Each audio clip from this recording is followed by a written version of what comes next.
কি রে, ভালো আছিস রামুল? হ্যাঁ, ভালো আছি। তুই কেমন আছিস?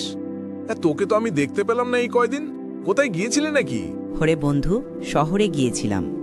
শহরে যে কাজের চাপ, সে কাজের জন্য গ্রামেই ফিরতে পারি না।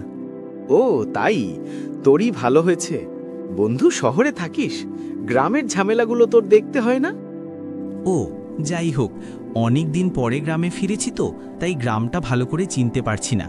তুই কিন্তু আজ আমায় গ্রাম ঘুরে দেখাবি। ঠিক আছে, চল, আজ তোকে পুরো গ্রামটা ঘুরে দেখাবো।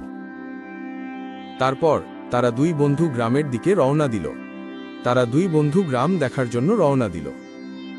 কি সুন্দর গ্রাম!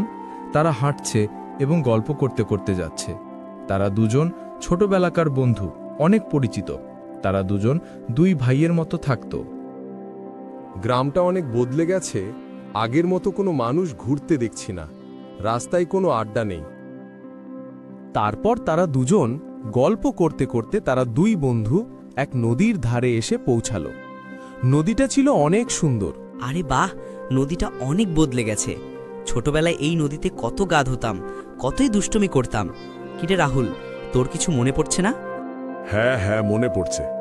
ছোটবেলায় এই নদীতে কতই না মজা করা হতো, গা ধোয়া, আহত দুষ্টমি করা হতো, কতই না মজা লাগতো। আর সেই দিন আর নেই, অনেক বদলে গেছে। তারা দুই বন্ধু যখন গল্প করতেছিল, তখন তাদের পিছন দিয়ে একটা ভয়ঙ্কর বাঘ আসতে লাগলো। সেই বাঘটিকে তারা দুই বন্ধু দেখে ভয় পেয়ে গেল। অনেক দিন হয়ে গেল কোনো শিকার পাইনি, আজ তো 2টা শিকার পেয়ে গেছি। সেই ভয়ঙ্কর বাঘটির কাছে সেই কথা শুনে তারা দুই বন্ধু ভয়ে শরীরটা থর থর করে কাঁপতে লাগলো। তারপর সেই ভয়ঙ্কর বাঘটি তাদের দুই বন্ধুর দিকে এগিয়ে আসতে লাগলো। তারা দুই বন্ধু এই দৃশ্যটা দেখে আর ঠিক থাকতে পারল না। তারপর তারা নিজের প্রাণ বাঁচাবার জন্য দৌড়াতে লাগলো।